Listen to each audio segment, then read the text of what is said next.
welcome to Tea with Tolkien, an online community for the Hobbit at heart. We are inspired by the works, life, and faith of J.R.R. Tolkien and strive to encourage others towards a deeper love and understanding of Tolkien's legendarium. Today we are joined by Dr. Holly Ordway to speak about her new book, Tolkien's Faith, A Spiritual Biography. Dr. Ordway is the Cardinal Francis George Professor of Faith and Culture at the Word on Fire Institute and visiting professor of apologetics at the Houston Christian University. She holds a PhD in English from the University of Massachusetts Amherst and is a subject editor for the Journal of Inkling Studies. Her book, Tolkien's Modern Reading, Middle-earth Beyond the Middle Ages, received the 2022 Mythopoeic Society Scholarship Award in Inkling Studies, and her newest book, Tolkien's Faith, A Spiritual Biography, is being released in time for the 50th anniversary of Tolkien's death on September 2nd. Good morning, Dr. Ordway. Thank you so much for taking time to join me for Tea with Tolkien. I've been a fan of your work for some time, and I've thoroughly enjoyed your articles on Tolkien, as well as your insightful Tolkien's Modern Reading. Now, before we dive into the discussion of your latest book, Tolkien's Faith, maybe we can touch on this briefly to lay a foundation for those who might be unfamiliar with your work and your story. So how did you first come to Tolkien? Well, that's a great question, Caitlin, because I honestly don't remember when I first came to Tolkien, because I only remember rereading The Hobbit and Lord of the Rings, because I read them as a girl so early that they sort of became part of my imaginative landscape very early on. And then, I'm enjoying those books. But I can tell you exactly when I started to have a more, conscious interest in Tolkien. And that was when I was about 14. And I picked up a copy of a paperback, The Tolkien Reader, at a yard sale. It was this beat up old paperback copy. Still got it, actually. And it had Tolkien's essay on fairy stories in it. And this is a brilliant essay where he talks about this concept of fantasy and how it works: recovery, escape, consolation, eucatastrophe.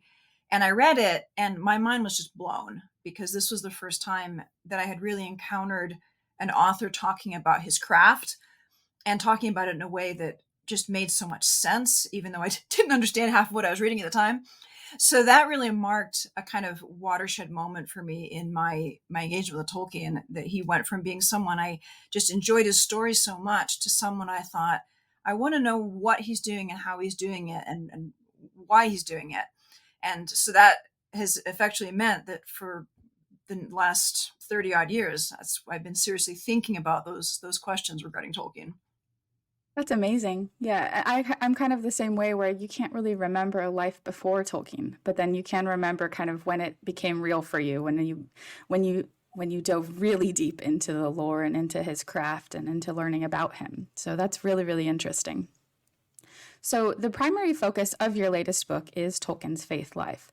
And you explain in your introduction that highlighting one influence doesn't necessarily deny the others, because Tolkien is obviously, he was a living man and he had many aspects of his life. But just as other biographies focus on different influences or events in the life of a person, we can have an example of John Garth's Tolkien and the Great War, which is primarily concerned with the events and effects of war on his life. The central theme of your biography is Tolkien's religious experience and his lived faith and kind of the way that it molded him. So what prompted you to begin researching and ultimately write a spiritually focused biography of Tolkien? Well, in a very Inklings kind of way, it came about because my friend and colleague Michael Ward said, "Why don't you write this book?"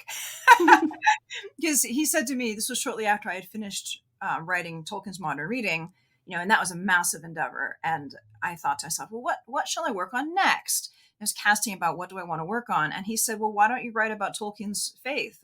Because there are no books on it. And I thought to myself, he's right. There aren't. There are literally no books that delve into his biography in terms of his spiritual life. There are loads of books that talk about religious themes in his work, but they're all literary critical focused. Maybe they touch a little bit on his letters, but not digging into his life. And then I started looking at the biographies and realizing, right, some of them will mention his religious life or acknowledge that he was a Christian, or even acknowledge that it was important to him that he was a Catholic, but then they just leave it at that and they don't explore it at all.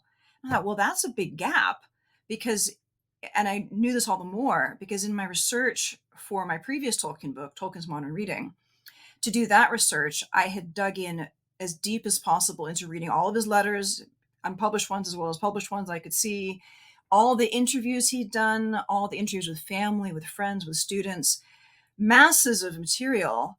And again, there were all these anecdotes and comments about his deep, profound Catholic faith, again and again from all of his family, all of his friends, and from Tolkien himself, repeatedly affirming that it wasn't just that he was a Catholic, it was that it was central to his identity and central to his understanding of himself as a creative artist. And again, I'm looking around saying there isn't a book about this. Has no one noticed? So well, I guess that's my book.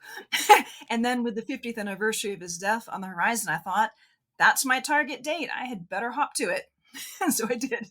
It's incredible timing that you were able to finish it in time and able to have your book release on that date. That's really, really special. So, what did the process of writing this book like? You spoke about kind of your realization that this was a necessary tool that people could use in Tolkien scholarship and that there was a gap in regards to this subject. But what did the actual process of it look like after you decided that you were going to write this? How did you kind of set out? Well, I set out to frame it chronologically because one of the things I realized is that people were missing some of the important elements because they were looking primarily at Tolkien at the end of his life as a mature writer, after The Lord of the Rings had become famous. He's an older man at that point. I mean, it's published late in his life, and at that point, he has a very well developed faith. It's very settled. It's secure. And so it's very easy to then take that as a kind of static picture and project that backwards. And because the letters, for instance, which are a marvelous source, the letters have lots of references to his earlier life, but they're interspersed all in a non-chronological manner because he just refers back to things, back when I did this or back when I did that. So again, it's hard to get a really chronological sequence. So the first thing that I did was to set out, let's look at this in order. Let's look at the chronology. And the Tolkien Companion Guide by Hammond and Scull was really helpful in that regard. They've got all this massive amount of detail that their chronology sorts it chronologically. And I also had masses of additional material from interviews, other sources that I was able to slot in. And then the next big step, which took up a massive amount of my research time, was to really immerse myself in the cultural and historical and ecclesiological context. Because one of the things that became crystal clear to me quite early on is how important it was that Tolkien was an English Catholic in the early years of the 20th century, at a time when Catholicism was still extremely socially marginalized. We live in a much happier day in this regard, in which we kind of take for granted that, yeah, we might have our differences, but we get along. And it was not that way in Tolkien's youth. Catholicism was very much not culturally acceptable. His mother Mabel, when she converted, was cut off from her family, and that wasn't unique. That was one of the insights. That was a very ordinary thing. It happened to loads of converts. So sort of recognizing the particular dynamics of English Catholicism at that time, and then also looking at the massive influence of him growing up at the Birmingham Oratory, and realizing, the Birmingham Oratory wasn't just the church that his guardian, Father Francis, happened to be connected with. It's the congregation of the Oratory of St. Philip Neri. It has its own spirituality, its own charism, and that massively influenced Tolkien. That is an argument that I put forward in Tolkien's faith. His basically growing up in this environment during his most formative years. So all of this was out, contextual research that, as far as I know, no one has done. So it was very exciting to go to primary sources on what it was like to be an English Catholic in those years and bring that research to bear on understanding what life was like for young Tolkien. I thought that was an extremely interesting aspect of the book, especially because I'm an American Catholic. So I do feel I can relate to Tolkien in a specific way because we have the same faith. But the context in which he lived his faith and experienced his faith is so dramatically different than mine. And I thought your book really laid a very good groundwork for kind of contextualizing all of that and really understanding the situation that he was in quite a lot better than I had before. So I thought that was really, really cool. So Tolkien himself called The Lord of the Rings a fundamentally Catholic work. And you hear this all the time. I think anyone who's listened to Tea with Tolkien or been a part of my community has heard this before.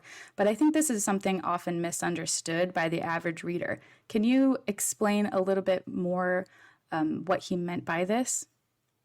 It's such an important quote, and you're absolutely right about it being so often misunderstood. Because he says, Lord of the Rings is a fundamentally religious and Catholic work. But then he goes on to say, and that is why I've cut out almost all the religious references. And you have to think, wait, what? Did he just say that?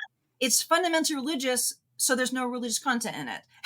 Mm-hmm. And I think this is really the key to his approach, that it is not an allegory of the Gospels. It is not overt. It is anything but overt. He's very clear about that. But when he talks about it being fundamental, we have to remember he was a philologist. He was a linguist. He understood exactly the meaning of the words that he was using. To be fundamental is to be foundational, to be the ground upon which everything else is built. And that's exactly what it is. Middle Earth is built on the foundations of his Catholic worldview. And that means that is rooted in his essential belief in God, in his understanding of that good and evil are objective, they're not relative. It means that he has a sacramental understanding of the world, and all sorts of fundamental beliefs are part of that. And then, of course, because he is so immersed in his faith himself, he's so deeply rooted in it, there are all sorts of things that blossom out in terms of themes and imagery that are, they're subtle, they're woven in, they're not overt. So the Eucharistic themes in the Lembas, the Marian imagery, there's loads of scripture references that I didn't catch all of them until I started really looking at what Tolkien knew of scripture and realizing, he's bringing that in a very subtle way. It's infused into his language, into his imagery. The Christ figures, the whole arc of the story, he even says is fundamentally Christian, because it's that arc of the eucatastrophe, the happy ending. All seems to be lost, but then there's the unexpected turn, which in his essay on fairy stories, he links to Christ's resurrection, which is the fundamental happy ending of the cosmos. And even references that he has right in the letters that are easy to overlook. He says that the scene at Mount Doom with Frodo and the ring is a working out of the last petition of the Lord's Prayer, lead us not into temptation. Who would have thought that if Tolkien himself hadn't said that is what I'm doing? Now, the key is that Tolkien's a genius. He's doing that, and he's doing all sorts of other things at the same time. Mm-hmm. And one of the things that I really am trying to get at in Tolkien's faith is that we want to approach it in a non-reductive way.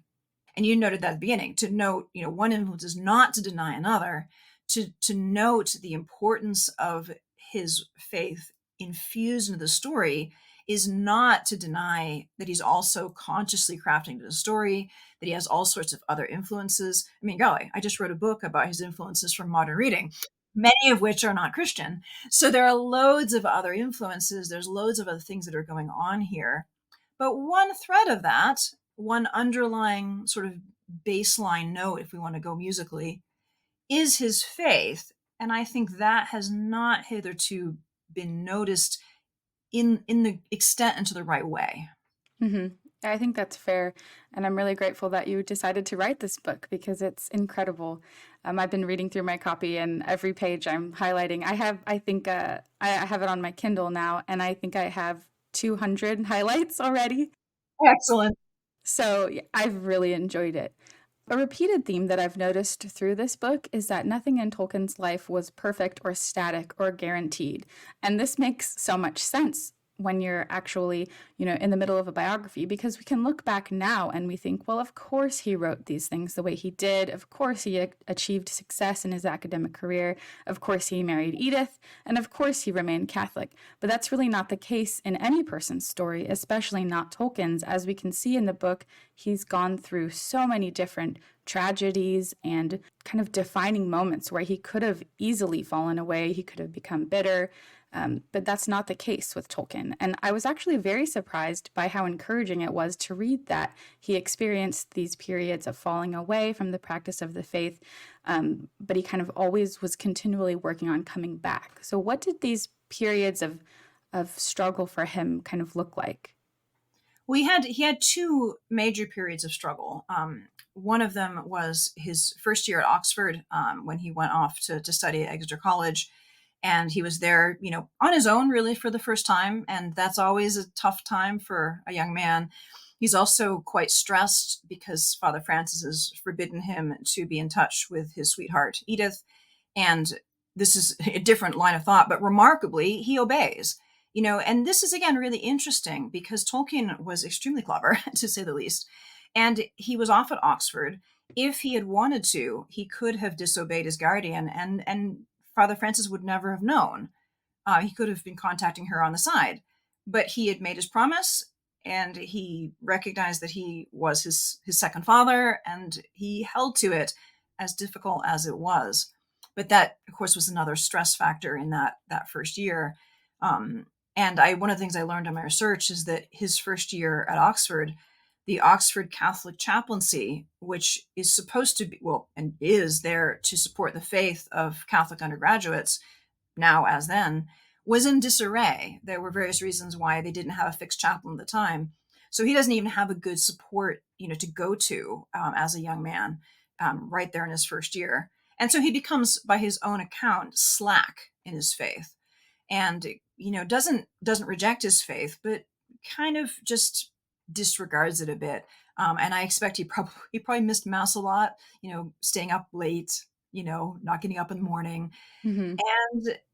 And he recognized that this was a fault.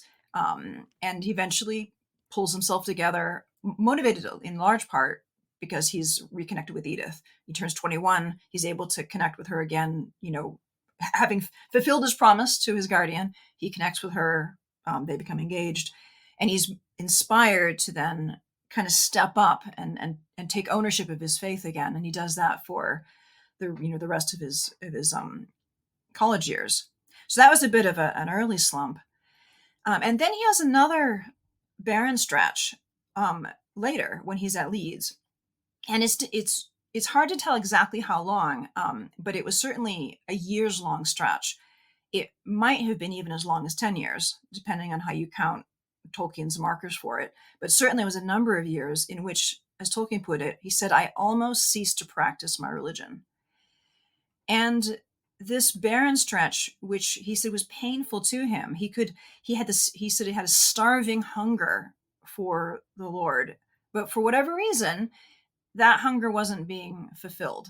And he gets through this, and then at Oxford, his faith picks up, it's renewed again. There are various reasons, factors that helped in that, which I talk about in the book. But I think it's quite interesting to note that, he had these stretches of difficulty. And it's also interesting to note, we can return to this later, that these stretches didn't map onto what we might think of as the expected stretches of falling away or barrenness.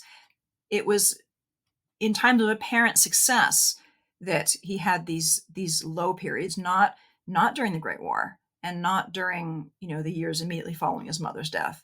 Mm-hmm. Apparently when things are going well for him, he starts to have these down points. So it's very interesting. You also wrote quite a bit about Tolkien's demobilization after the war and the difficulties he experienced during that period. Do you think that those two things are linked, or can you speak a little bit more about that? Yeah, I do think they're linked. And I think that's a connection that hasn't been made before because we haven't been looking at things fully chronologically and looking at his experience. If you look, his Great War experience has been ably documented by John Garth, as you noted, in Tolkien and the Great War. But of course, that's more looking at just his wartime experience in general. Hmm. Looking at his experience of the faith, we find that he sustained it quite firmly.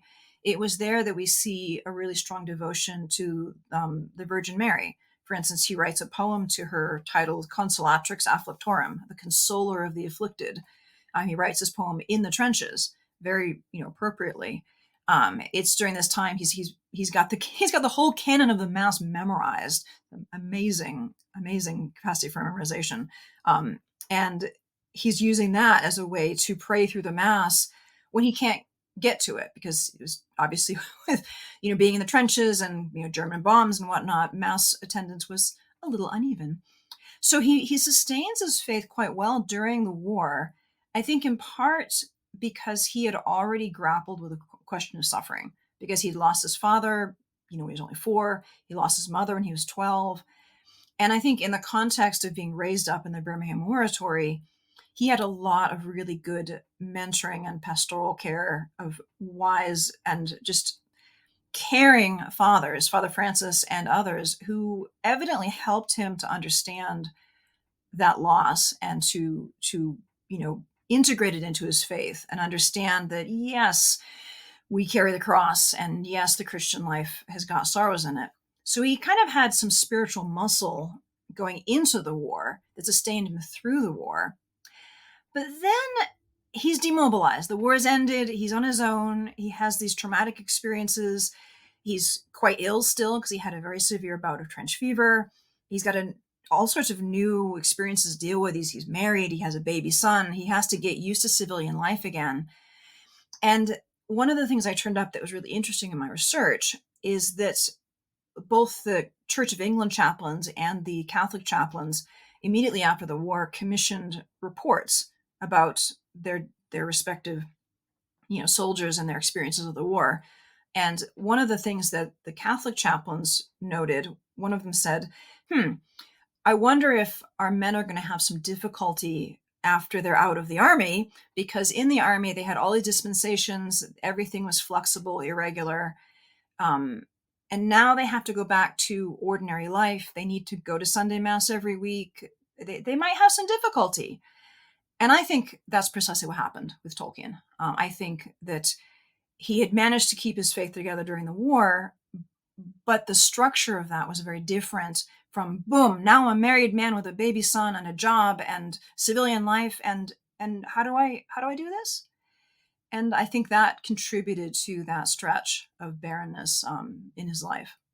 And I think a lot of us can actually relate to that in a sense due to the pandemic, where we had a lot of our dispensations and we had, chaos.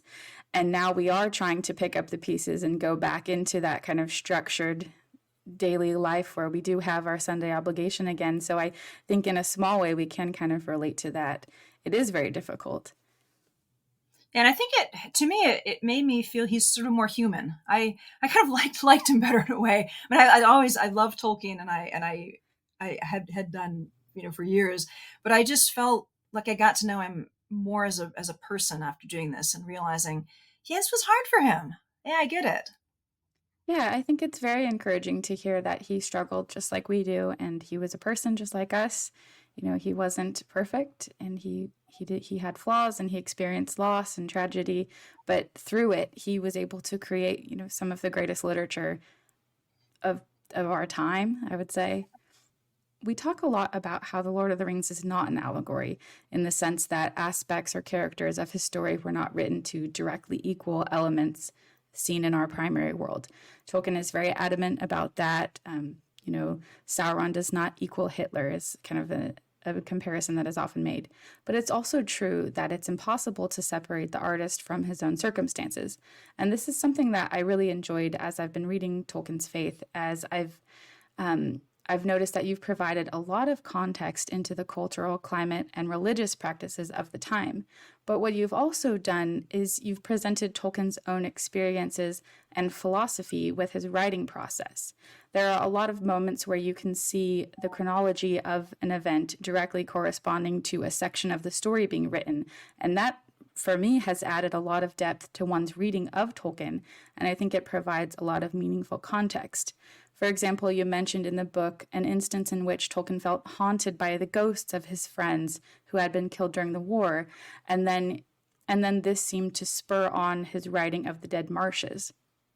So were there any similar connections that you came across in your research that stood out to you as important?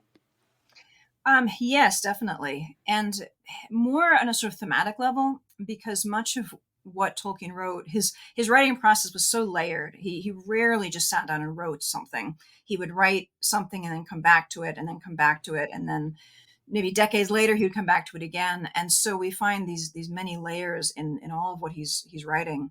But for instance, in the writing of the Lord of the Rings, which was happening during the years of the Second World War, with the legendarium rooted decades earlier.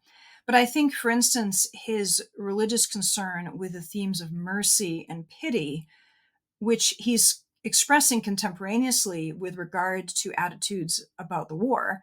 He's horrified by the sort of ruthlessness that he's seeing in his own people, as well, and horrified by what he sees as the demonic inspiration of Hitler. He's seeing all of this evil, and he's emphasizing then in the Lord of the Rings the importance of mercy, the importance of pity, and of gentleness.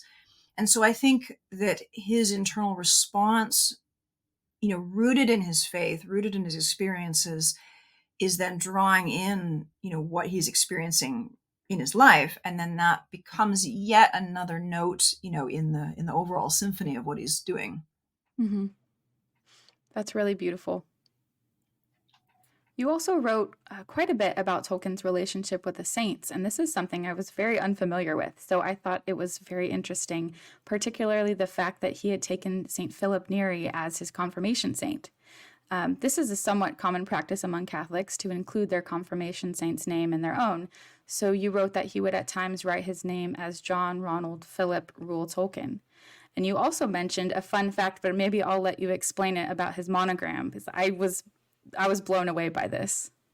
Well, I was first startled by discovering that he had actually written a list of all his family names in Elvish, as one does if one is Tolkien, and he gives his name as John Ronald Philip Rule Tolkien. He puts his name with Philip in there, and in another essay, English and Welsh, he talks about his 4 Christian names. Well, John Ronald Rule was only 3. So Philip is the 4th. So he clearly is aware of Philip as his 4th name. And then if you look at the monogram, there's always something that sort of ningled at my mind, and I didn't quite know what to make of it. You've got the J's, and you've got the R's, and you've got the T. But what about that little spur on the side? There's a little spur on the side, the stem of the monogram, that doesn't seem to really match up to anything. And it's not properly the base of the T because it's only on one side. So what is it? And I think it's the base of the P. There's a hidden P in the monogram. And once you see that, I think it's quite clear, because Tolkien is so precise in everything that he did, and certainly in the monogram. Every detail, every line is meaningful.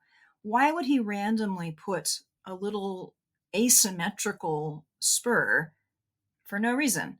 But you see, that's how you see there's a P. It shares the loop of an R, and there's a little base of the P.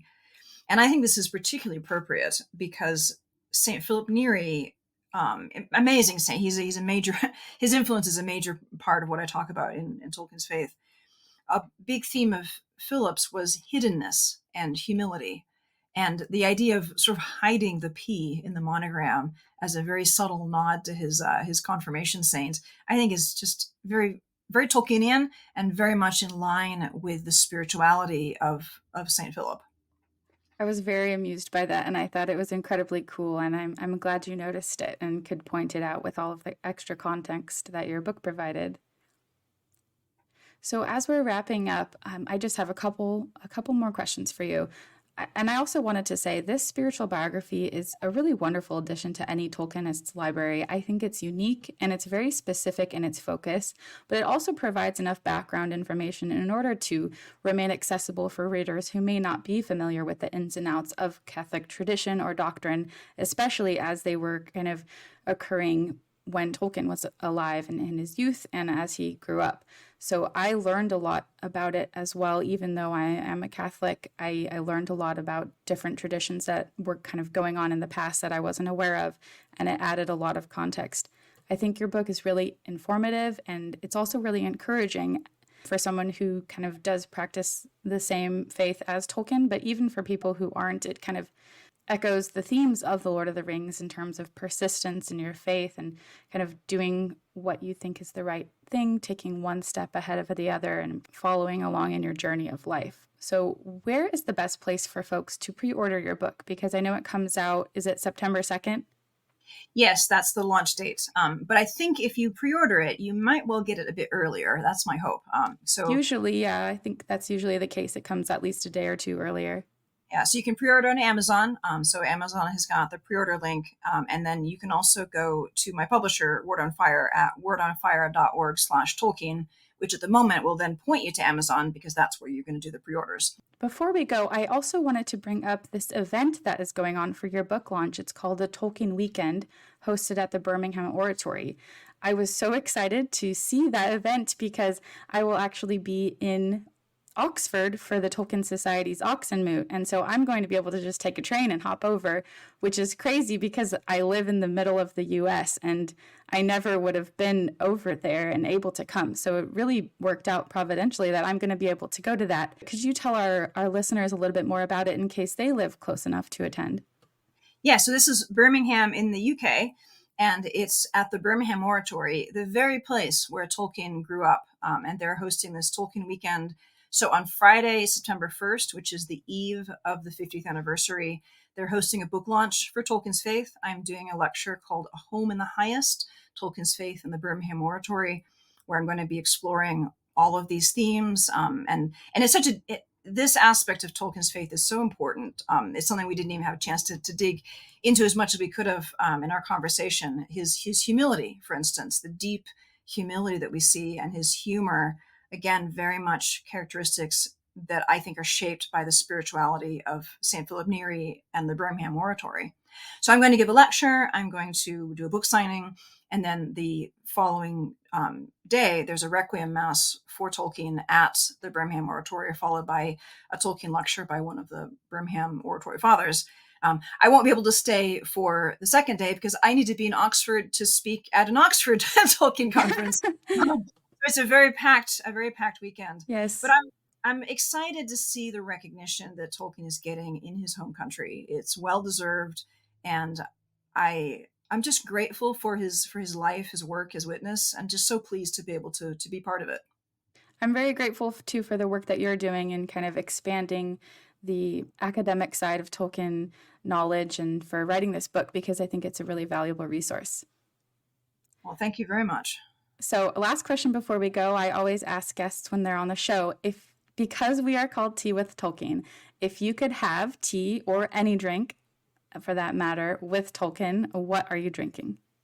Well, I would be drinking what I'm drinking right now, as a matter of fact, which is English breakfast tea, Twinings English breakfast. So perfect. I raised that cup in honor of the professor. That's a perfect answer.